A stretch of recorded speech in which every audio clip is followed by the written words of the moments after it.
Y bueno, vamos a cerrar en el día de hoy con esta serie, ¿no? Reitero, la serie que hemos titulado Apocalipsis, la historia humana frente a ti. Y bueno, vamos a continuar. Le voy a dar entrada, ya pase al profesor Martín Aizikovic, a quien le doy la bienvenida y le doy los buenos días. Profesor, ¿cómo está? Bienvenido a En Contacto. Hola David, buenos días, ¿cómo estás?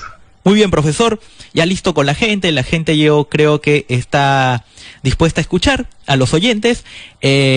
Y bueno, como ya les comentaba, hoy concluimos ya con esta serie que estuvo muy buena y bastante interesante, lo que hemos estado aprendiendo. Perfecto, bueno.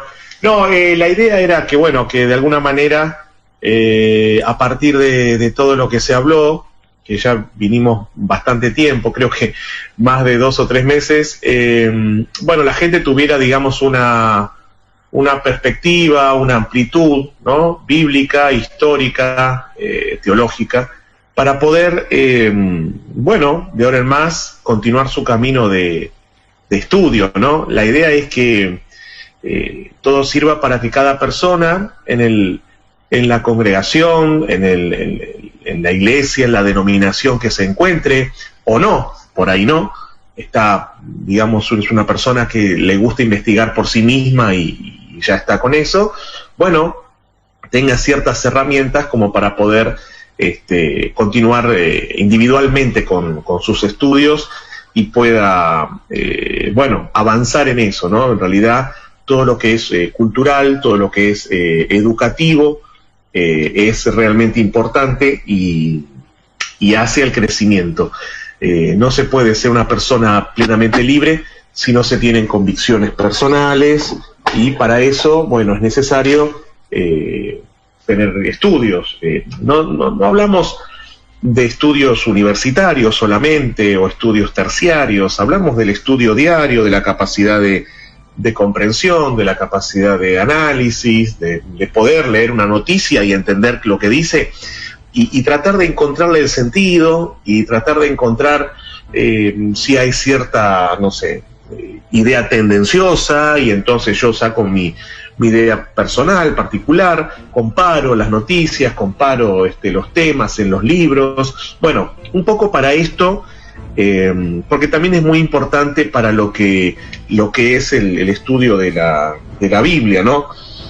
O sea, si bien una persona puede asistir a un grupo religioso, una congregación, a una denominación, no importa cuál sea, cristiana, no cristiana, el tema es que tenga, digamos, la capacidad de diferenciar los temas y diferenciar también los contenidos, ¿no? O sea, lo que me dicen, por qué me lo dicen, cuál es el alcance de esto, qué beneficio trae a mi vida, qué problemas puede traer a mi vida. Yo creo que en general todo lo que tienda a la formación de valores, a la formación de la unidad familiar fuerte, a la formación de una persona que se porte correctamente, digamos, a nivel social, todo eso suma, no importa en realidad en ese sentido la denominación, porque creo que todo grupo religioso está justamente para mejorar a las personas. Donde no mejoran a las personas, bueno, no sería un grupo ético y correcto, ¿no? Pero todas las iglesias, en realidad, en general, todas las iglesias, todos los grupos religiosos, cristianos, no cristianos, tienden a que una persona pueda ser mejor en su vida. Y creo que eso es lo importante, ¿no? Mejorar a pesar de los errores, ir hacia adelante. En este sentido, lo que nosotros estudiamos del libro de Apocalipsis, bueno, tiene su valor porque presenta justamente un grupo de personas, digamos, dentro de toda la situación que se vivía en el siglo I, donde se desarrolla el libro de Apocalipsis, y luego a través de la historia, como otras teorías lo presentan, bueno, de alguna manera vemos que hay un grupo de personas que intenta vivir ordenadamente, que intenta vivir en paz. Hay otros grupos que no lo permiten y que de alguna manera, entonces, nosotros hablamos de una persecución en ese sentido, que en el libro de Apocalipsis, bueno, ya hemos estudiado que se va desarrollando a partir de la presencia de un dragón, de una bestia, digamos, de todas esas imágenes tan simbólicas y tan cargadas de contenido que le daban, digamos, una expectativa mucho más fuerte, ¿no?, a la lucha entre, ese grupo de personas que más que luchar buscaban sobrellevar la vida lo mejor posible, y sí un poder, digamos, imperial, un poder militar, político, económico, que buscaba su sostén, pero también dejar por fuera a quienes no vivían conforme a esta reglamentación. Por ejemplo, reconocer en ciertos momentos al emperador como un ser divino. Bueno, este grupo de cristianos no reconocía al emperador como un ser divino, por lo tanto eran pasibles de ser perseguidos. Bueno, el Apocalipsis va a relatar eso, pero dentro de todo eso está la cuestión de cómo llevar la vida, cómo sobrellevar la vida y cómo acceder a una etapa ulterior de la vida, o sea, a la etapa posterior de esta vida física. Cuando digo vida física me estoy refiriendo a que dentro del círculo cristiano había muchas ideas, no había una sola doctrina. En general, hasta que no llegamos al Concilio de Nicea en el 325, en el siglo IV, no encontramos una sola doctrina. El cristianismo es heterodoxo, ¿sí? No hay un cristianismo único. Y entonces, bueno, ahí es donde nosotros vemos que el Apocalipsis también es como que trata de encaminar esto y trata de bajar una línea. Pero la línea que baja básicamente es una línea moral, ¿no?, y de conducta, porque es importante para el escritor de Apocalipsis tener en cuenta eso, ¿no? Si nosotros consideramos este tipo de cosas, vamos a ver que el capítulo, digamos, del 19 hasta el capítulo 22 es todo la victoria, ¿no? Todo el reconocimiento a aquel Cordero, a aquel Señor, que los cristianos consideraban, bueno, ya estaría volviendo en su generación. Bueno, la generación no volvió, pero en el capítulo 19, versículo 7, la alegría viene dada por las bodas del Cordero, ¿no?, y la esposa que se ha preparado. Entonces tenemos que ver que esta esposa está vestida, dice el versículo 8 del capítulo 19, de lino fino, limpio, resplandeciente, y explica por qué. Porque el lino fino es las acciones justas de los santos, ¿no? Esta vestimenta es la vestimenta básica sacerdotal y es la vestimenta simbólica con la cual está vestida y preparada la esposa del Cordero. El Cordero es Jesucristo, digamos, la interpretación cristiana. Ahora, luego en el versículo 11 del capítulo 19 se habla de que el cielo se abrió. Creo un poquito la comparación la semana pasada, en este cielo abierto con el séptimo sello, la séptima trompeta, bueno, por ende la séptima iglesia, y de ahí en más este cielo abierto implica justamente este cambio, digamos, temporal o atemporal, o sea, sin tiempo, porque en realidad en la eternidad no existe el tiempo, donde aparece ya el fin de los tiempos, pero concretamente. Y nos va a hablar de que en ese caballo blanco el que lo monta se llama fiel, verdadero, ¿no? O sea, estamos aplicando acá a Jesucristo, que en el versículo 16 justamente aparece como el Rey de Reyes y el Señor de Señores. Es muy interesante porque el Rey es el verdadero Rey. O sea, vendría a ser como, bueno, el faraón ya no existe, los emperadores antiguos ya no existen, el emperador romano no existe, hay un solo rey. Y luego el Señor de los Señores, ¿no?, implicando esta aseveración de que no hay otro Dios más que el verdadero, ¿no? De ahí que después el término Señor sea muy importante, digamos, para todo lo que es la liturgia cristiana, ¿no? Cuando, por ejemplo, en el catolicismo se plantea Señor, ten piedad, al inicio de la misa, Señor, ten piedad, Cristo, ten piedad, ¿no? Kyrie eleison, Kyrie, el Señor. Y este es un título que va a recibir Jesucristo, que también por ende recibe Dios Padre, y que de alguna manera es, bueno, el máximo título que se puede recibir por parte de una deidad, y en ese sentido es la importancia que tiene, ¿no? Entonces acá nosotros nos encontramos en este contexto. Bueno, ahora hay como una suerte de pelea, ¿no? Simbólica, muy similar a la que aparece con otras connotaciones, ¿no? En el capítulo 12 que nosotros vimos, pero es una pelea en el cielo.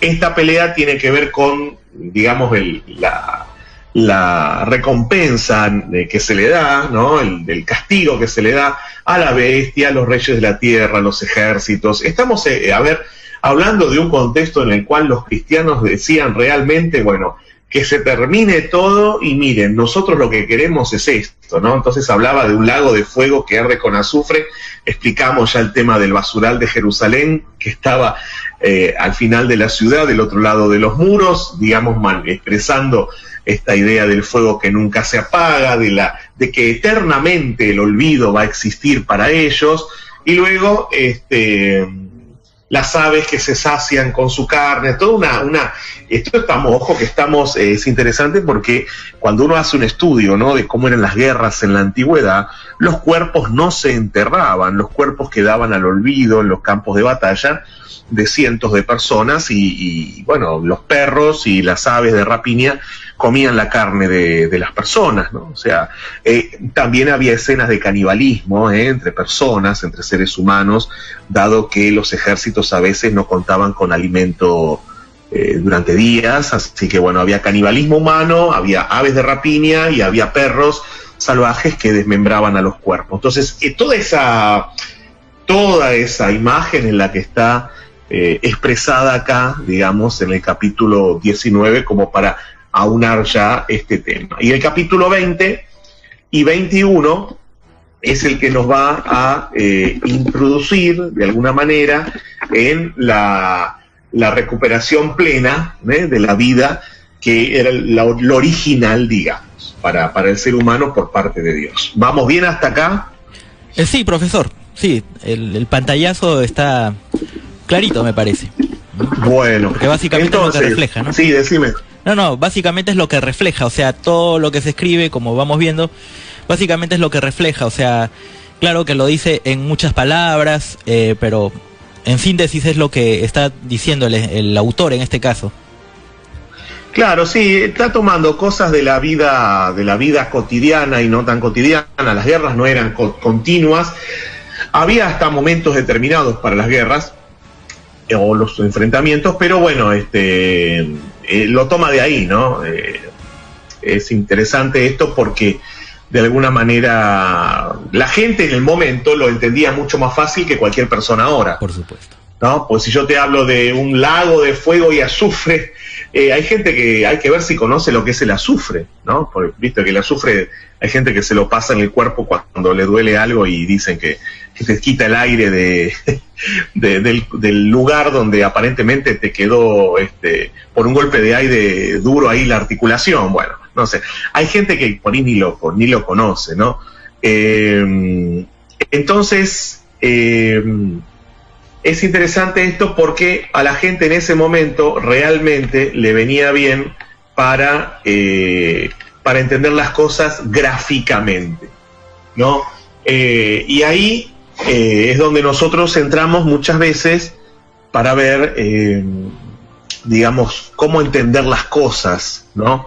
Porque la gente trata de hacerlo fácil y a veces por hacerlo fácil después ocurre que mete, como se dice en criollo, ¿no? Mete la pata. ¿En qué sentido? Bueno, en el sentido de que, qué sé yo, o sea, trata de equiparar a la actualidad y no se puede equiparar, ¿no? Por ejemplo, un conflicto bélico armado de hace 2000 años no se puede equiparar a lo que es hoy, ni el que hace 1000, no hay comparación. Entonces yo tengo que tratar de ir hacia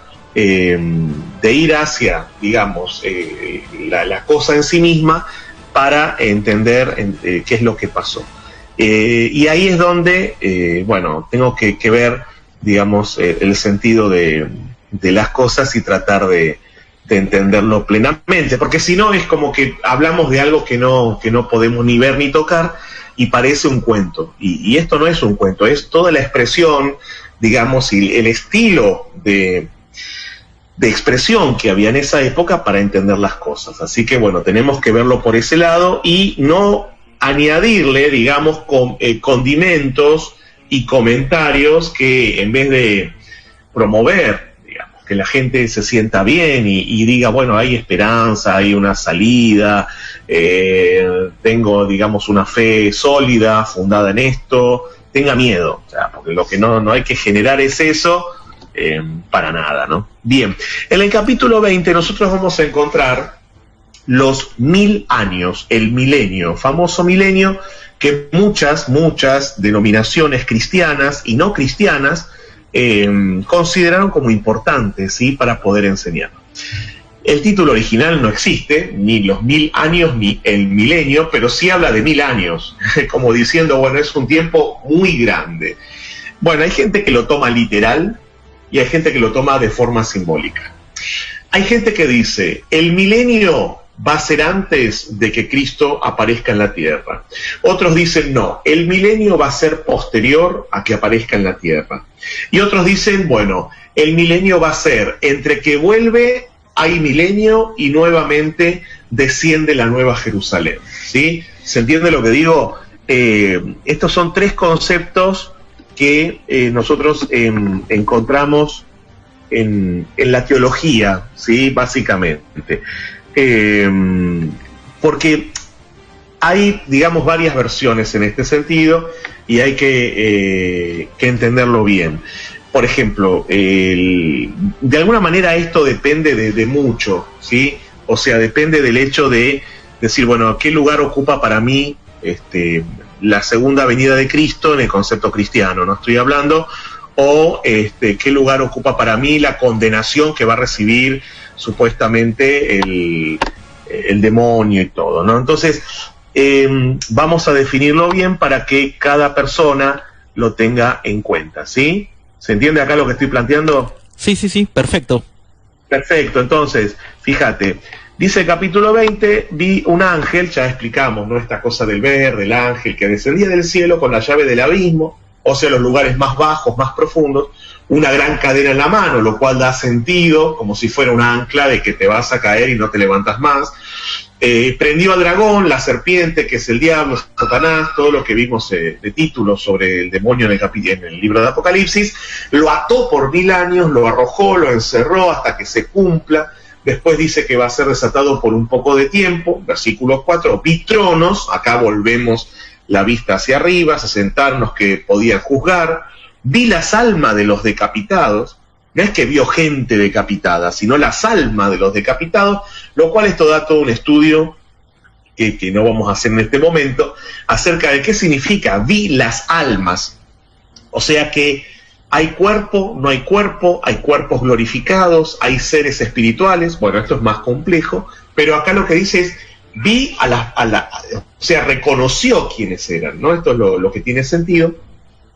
Los que no habían adorado a la bestia de su imagen, o sea, los mártires, básicamente los mártires. Pero los otros muertos no volvieron a vivir hasta que se cumplieron 1000 años. Esta es la primera resurrección. Bienaventurado y santo el que tiene parte en la primera.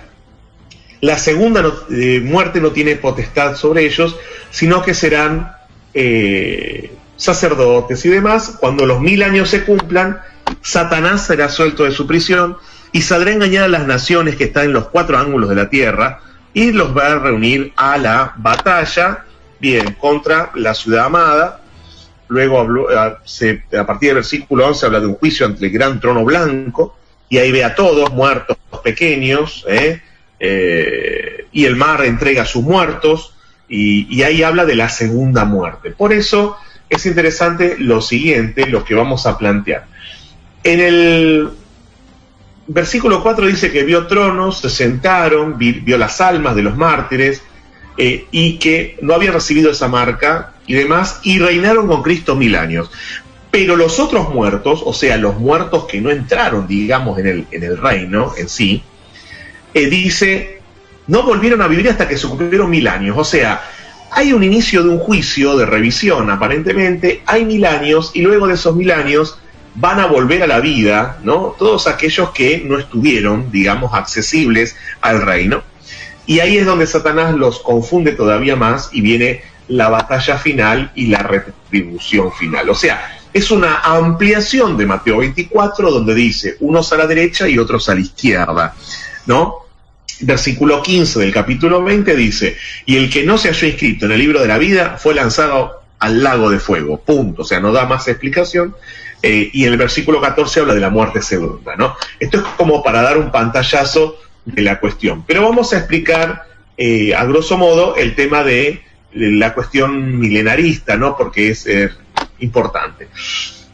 Esto de que nosotros llamamos premilenarismo o premilenialismo significa lo siguiente: la venida de Cristo ocurre antes de su reino, y el reino del milenio es de 1000 años. O sea, ¿qué significa esto? Cristo viene antes para reinar 1000 años. ¿Sí? Cristo viene antes para reinar 1000 años. Luego tenemos el postmilenialismo, que implica que en este capítulo 20 el post tiene que ver con que después de los 1000 años Cristo va a reinar. ¿No? ¿Se entiende lo que estoy diciendo? O sea, es interesante, porque post es esto justamente, que Cristo va a volver, digamos, después de un periodo de tiempo, que pueden o no ser 1000 años, pero que en realidad hay, digamos, un tiempo en el cual Cristo aparece y luego no aparece y luego vuelve a aparecer. Repito, este término pos, ¿sí? Es un prefijo, significa que Cristo va a volver después de que los creyentes en Él hayan logrado un reino en la tierra. ¿Se entiende? O sea, cuando hablamos de postmilenialismo decimos, Cristo vuelve después de que el milenio se haya realizado. En el premilenarismo, ¿sí? Lo que decimos es que viene la segunda venida y luego hay un reino de milenio, ¿sí? Después hay posturas intermedias, donde viene el milenio, no hay ningún tipo de manifestación, y luego del milenio viene el juicio, ¿no? Como que en ese milenio la tierra queda vacía. Y después tenemos el amilenialismo, donde no hay un reino literal de Cristo de 1000 años, ¿no? O sea, el A como prefijo significa que no. Entonces, no hay milenio para esta gente, y de alguna manera, bueno, esto podría ser un símbolo de la cuestión milenial. ¿Se entiende lo que dije más o menos? ¿O querés hacerme alguna pregunta? Porque es más complejo esto de lo que hayamos visto antes, me parece. Y más que la pregunta, a ver si da un repaso, a ver si lo reforzamos, si lo entendemos mejor. Bueno, vamos con esto entonces. Sí, una postura es la premilenarista o la premilenialista, en la cual se dice que la segunda venida de Cristo ocurre antes del reinado milenial, o del reinado del milenio, o de los 1000 años. ¿Bien? Bueno, no vamos a entrar en el tema porque es muy complejo con respecto a el análisis de la escritura y demás. Son posturas estas que se fueron desarrollando no en el siglo I, sino después, con lo cual hay que tener también cierto pie de plomo, como se dice, para poder entenderlo. Entonces, premilenialismo, Cristo vuelve antes, luego viene el milenio, ¿sí? Este milenio tiene que ver con el reinado justamente de Cristo en la tierra. No sabemos dónde colocan o dónde se coloca el diablo, ¿no? Como dice acá. La cosa es que hay que entender eso. El diablo estaría en el abismo. Bien. El postmilenialismo entonces significa que primero hay un milenio, ¿sí? Hay 1000 años de reinado de la iglesia, por así decirlo, y luego vuelve Cristo finalmente para encontrarse con su iglesia. Y luego el amilenialismo, donde no existe el milenio en sí, y de alguna manera, bueno, se niega que exista una cuestión literal, milenial, en la tierra, ¿no? Cristo reina, pero el milenio vendría a ser como, bueno, el sentido de su reinado. Es como decir, bueno, sabemos que existe ese reinado y le damos un tiempo de duración X, ¿sí? ¿Se entiende? O sea, no importa tanto la cuestión cronológica, sino la cuestión espiritual. Cristo reina, y eso es lo que más importa. ¿Ahí fue más claro? Sí, sí, me quedó mucho mejor, espero que a todos. Igual, cualquier cosa repasan en el YouTube o en el Facebook. ¿Cómo? Cualquier cosa lo repasan en el Facebook, que va a quedar grabado, o en el YouTube. Exacto, sí, son teorías, son teorías que se fueron desarrollando, son cosas que son muy, muy abiertas, ¿no? También para poder entender. Estamos trabajando sobre una cuestión totalmente hipotética de análisis que nosotros podemos hacer o que se hace en teología en distintos seminarios, en distintas denominaciones, pero acá es donde entran las cuestiones, por ejemplo, que yo no me gusta entrar en esta discusión. Uno lo estudia, lo analiza, pero no como para explicarlo, donde hay ciertos círculos cristianos que plantean, bueno, ¿qué características van a tener en el fin de los tiempos, digamos, el pueblo judío en sí, ¿no? ¿Qué participación va a tener el judaísmo en esto? ¿O el islam? ¿O las religiones orientales? ¿Qué va a pasar con ellos? Bueno, la verdad, yo no entro en estas cuestiones, porque me parece que después termina siendo muy sectario todo lo que uno pueda decir, aunque cite autores, ¿no? de otros teólogos, porque en realidad estamos trabajando a tientas en muchas cosas. Si nos ponemos en cuestión, en el siglo I, los cristianos hablaban por ahí de este milenio con la idea de algo muy extenso. Bueno, a ver, Roma duró tanto, bueno, el reinado de Cristo va a ser de 1000 años, como diciendo, es un símbolo de la eternidad. Alguien me podría decir, no, pero la palabra eternidad la usaban. Bueno, pero 1000 años implicaba un reino que no iba a terminar nunca, ¿no? Entonces, yo creo que va más por ese lado. Después aparecen las interpretaciones que son muy interesantes, pero que, bueno, hay que tener en cuenta que de alguna manera son interpretaciones y uno no lo ha vivido esto, ¿no? La cosa es que, bueno, Cristo desposa a la ciudad santa de Jerusalén, es una unión simbólica. Cristo desposa a esa mujer ataviada, que es la ciudad santa de Jerusalén, la nueva Jerusalén, como interpretan los cristianos en ese sentido. Así que bueno, ahí nos quedamos con eso como para entenderlo bien. El capítulo 21 entonces y 22 ya nos mete directamente en este tema del casamiento, ¿no?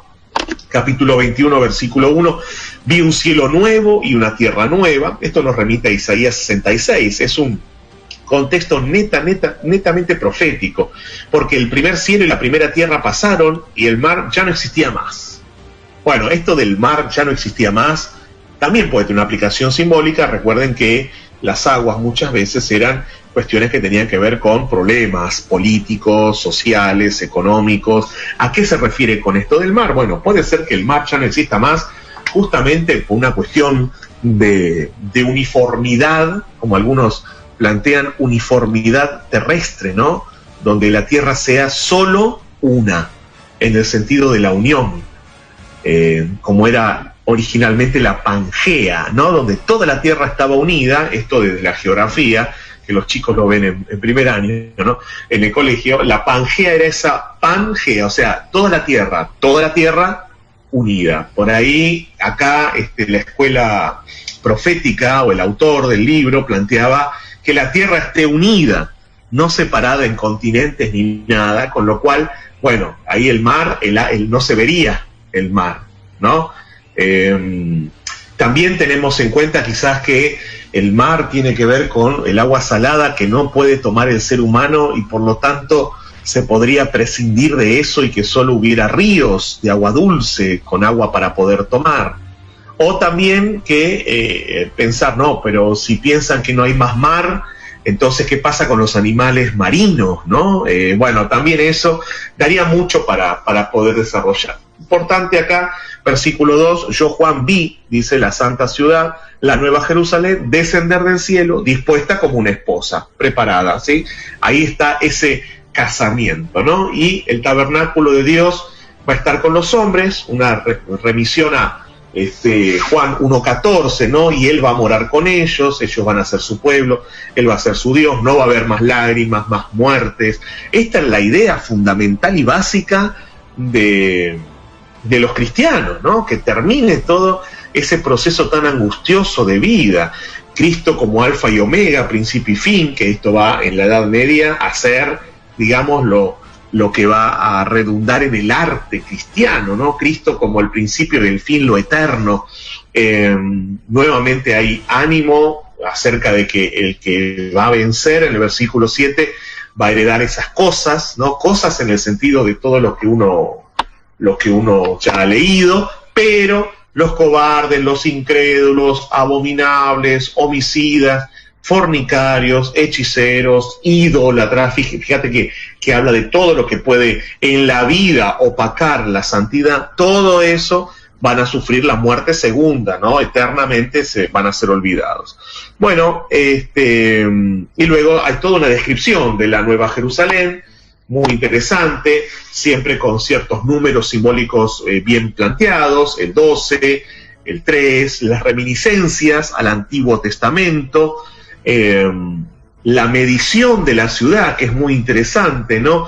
Esto de la medición tiene que ver con la cuestión del juicio, con la cuestión de que nada va a estar fuera de lugar, de que todo tiene que tener un orden, después hay piedras preciosas, ¿no? Y el versículo 22 es interesante porque dice, no vi en ella templo, porque el Señor Dios Todopoderoso es el templo. Muy fuerte este tema, porque espiritualiza completamente una cuestión física que desde el principio del Pentateuco fue muy importante, la morada para que Dios esté con ellos. O sea, en el capítulo 21 y el versículo 3 habla el tabernáculo de Dios con los hombres, Él morará con ellos, ¿no? Que era la idea de estar desde Éxodo 25:8, ¿no? Dios viviendo en medio de su pueblo, Dios mismo es el templo y el Cordero.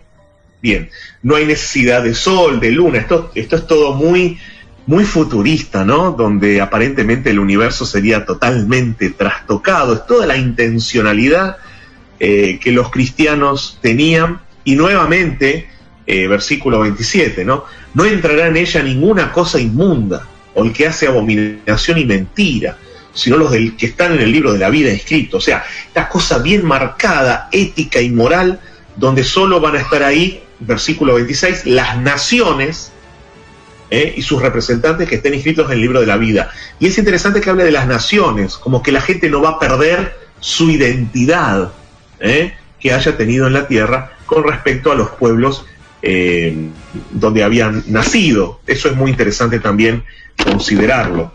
No sé si queréis preguntar algo o agregar, David, alguna cosita.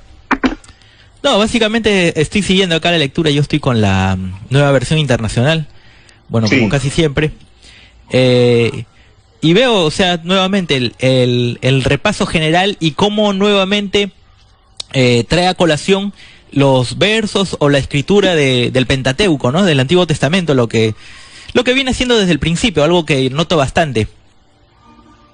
Sí, exactamente.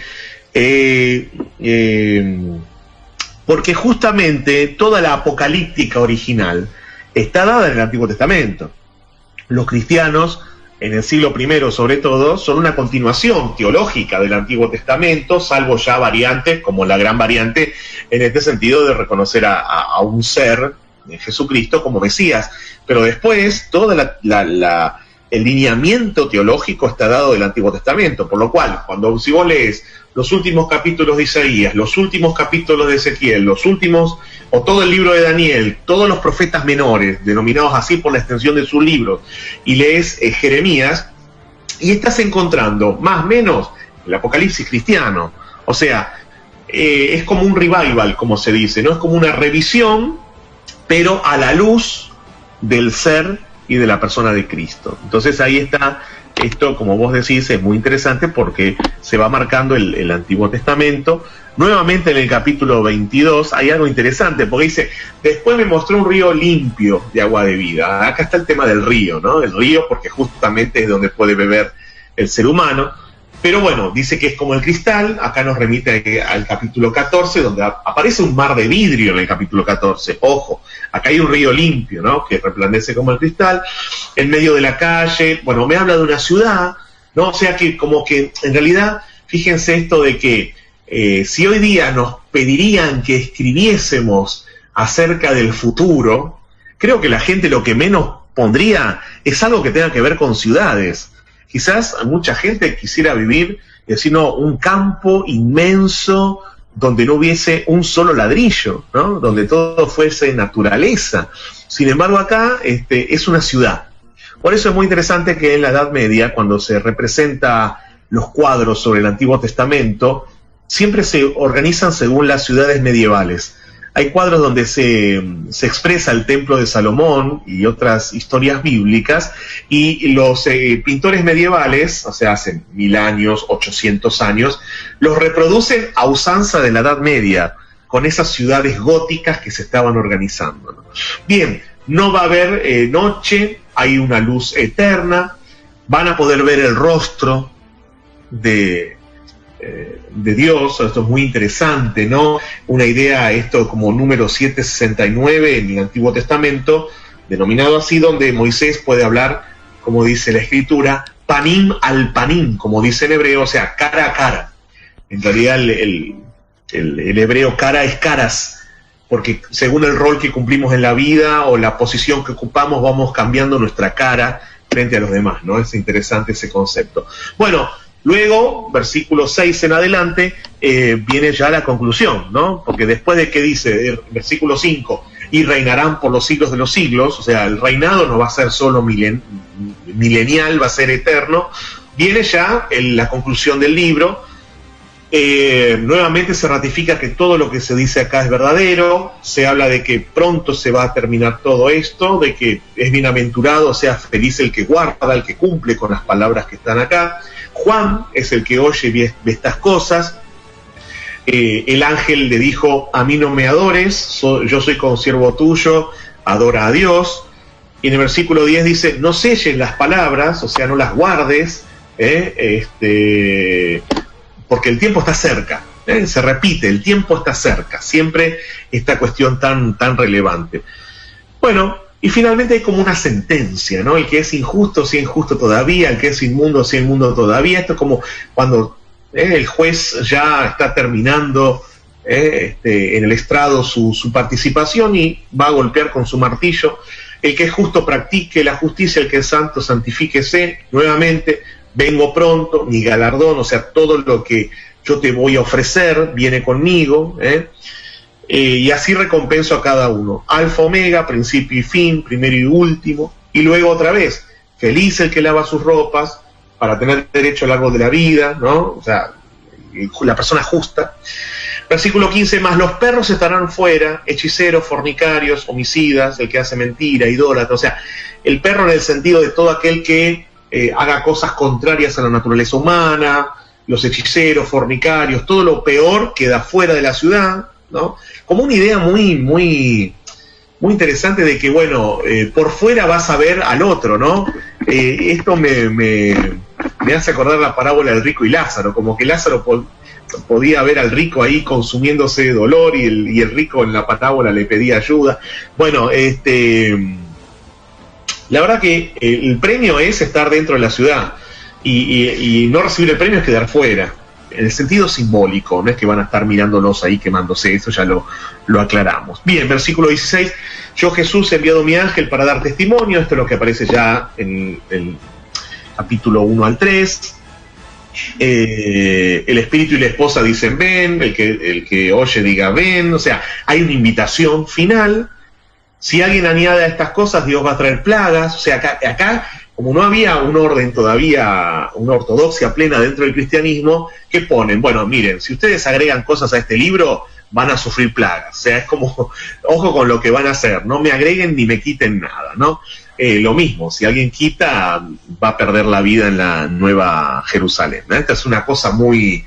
Es como vieron a veces, cuando antes se le decía a los chicos, ¿no? Si haces esto, tal cosa, si haces lo otro, tal cosa. Te portás mal, no te compro el caramelo. Bueno, esto llevado, digamos, a una a una condición plena, digamos, espiritual de los cristianos, que para ellos era muy importante, para todos los que de alguna manera creen en el acceso a una nueva vida.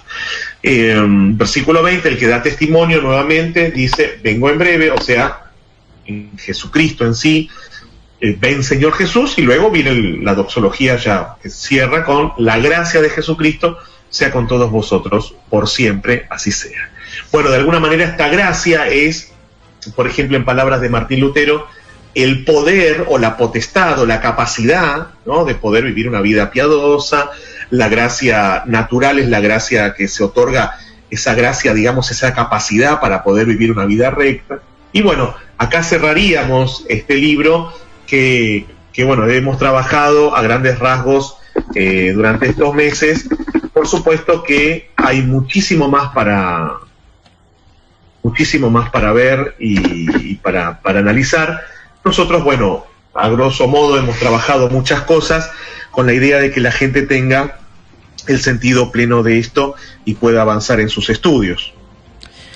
Profesor, un poquito respecto al árbol de la vida, así en general. ¿Qué es lo que podemos? Un poquito había tratado, pero me gustaría que un poquito se extienda un poquito en ese sentido. Una aclaración. ¿Sobre? El árbol de la vida. Bueno, el árbol de la vida es digamos, tenía la referencia al mismo árbol de la vida que aparece en el libro de Génesis. Una cosa es el árbol de la vida y otra cosa es el árbol del conocimiento, del bien y del mal. Que esté presente en este contexto de Apocalipsis, el árbol de la vida, rubrica o sella la idea de la eternidad, ¿no? Y de que van a poder acceder a ese árbol de la vida nuevamente, que según la tradición cristiana más mística, fue quitado de la tierra al momento del error o el pecado, como lo querramos llamar. Bien, entonces vuelve ese árbol en la ciudad y los que vivan en esa ciudad van a poder acceder a esa fruta o a ese árbol, digamos, que da la eternidad plena, ¿no? Ya sin la falencia producida por no cumplir con lo que Dios pedía. Perfecto. Bien, profesor. Sí. Recuerda, la semana pasada nos hacía Dai una pregunta y era ¿en qué concluía todo esto entonces? Sí. Hoy le podemos hacer el redondeo. Todo esto concluye y volvemos al capítulo 1, versículo 1 al 3. Todo esto concluye en lo siguiente. Este libro es la revelación de Jesucristo, que Dios le dio para manifestar a sus siervos las cosas que deben suceder pronto. Estamos hablando del siglo I. Y la declaró enviándola por medio de su ángel, un consiervo de Juan.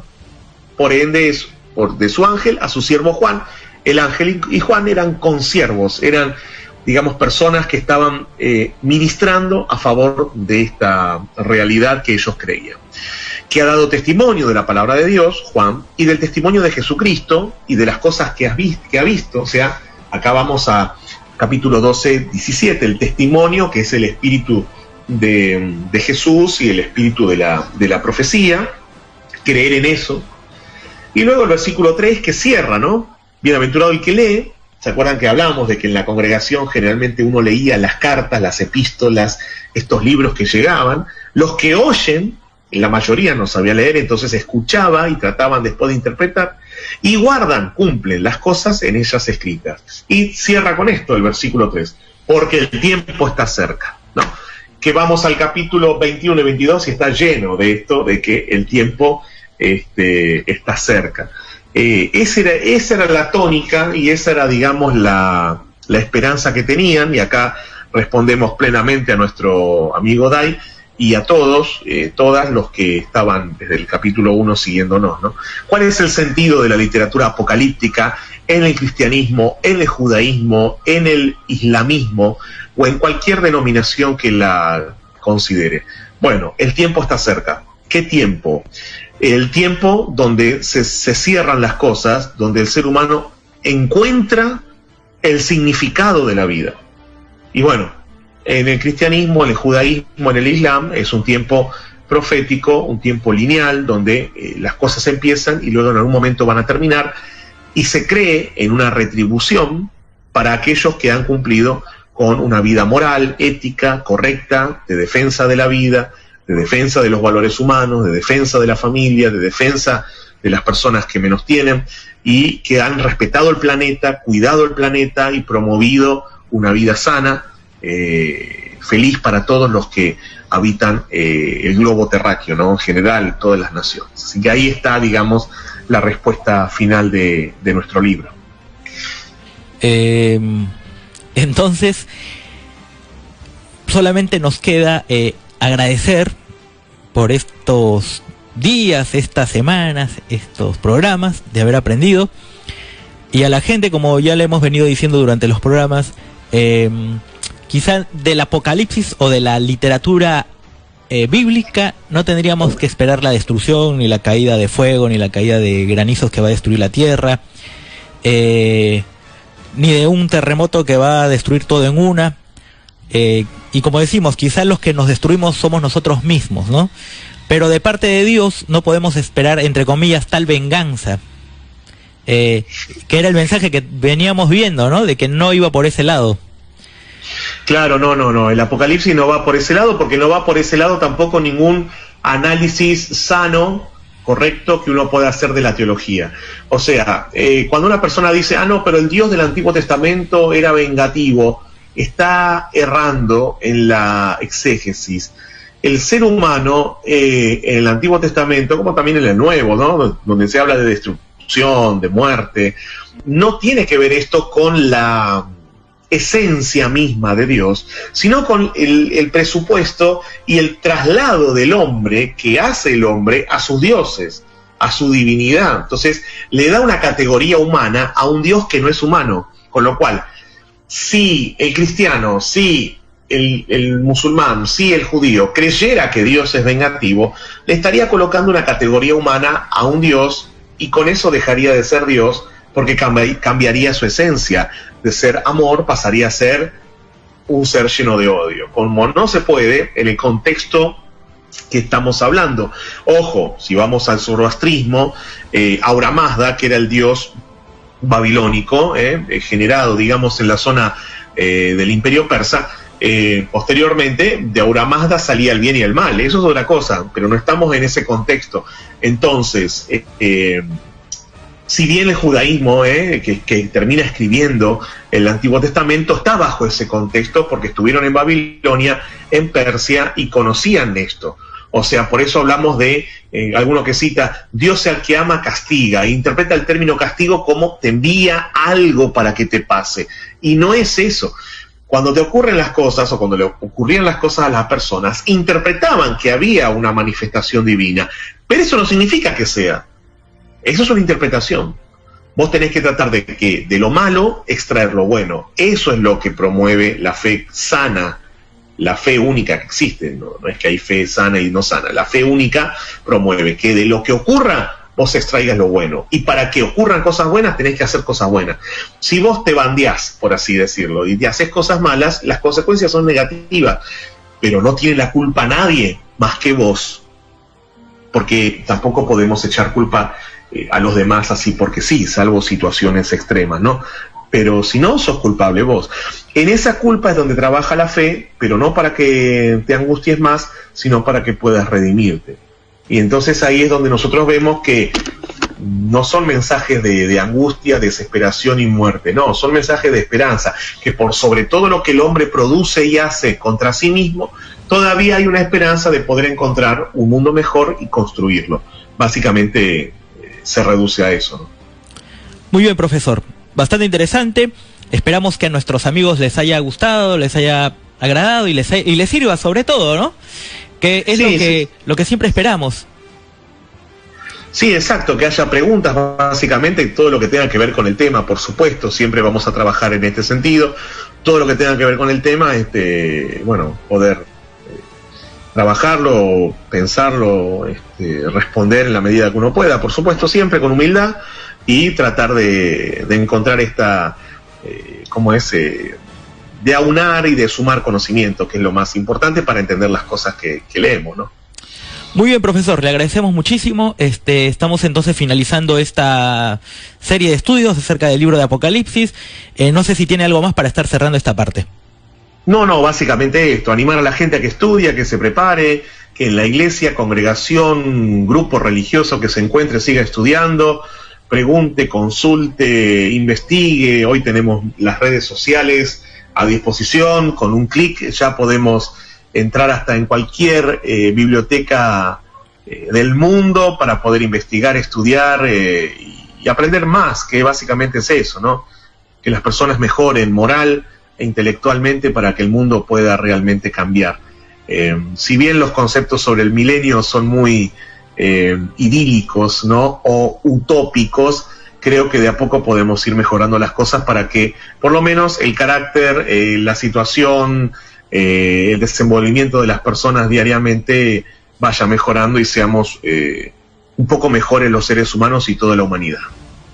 Muy bien, profesor, le agradecemos muchísimo. Bueno, y vamos a continuar, por supuesto.